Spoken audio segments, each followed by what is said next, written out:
Fui enviada por Deus. Se não estou em estado de graça, que Deus me coloque nele. Se estou, que Deus me conserve nele.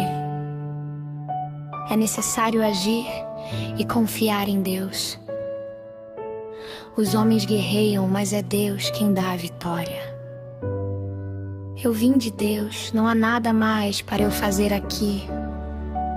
Envie-me de volta para Deus, de quem eu vim. Não me enganei, as vozes vieram do céu.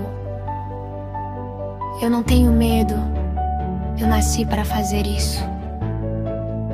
Tenho mais medo de trair Jesus do que de ser queimada viva.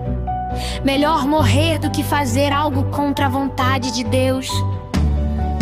Não existe ninguém igual a mim. Deus me fez única. Há pessoas que acreditam em pouco ou em nada e ainda assim dão suas vidas por esse pouco ou por esse nada.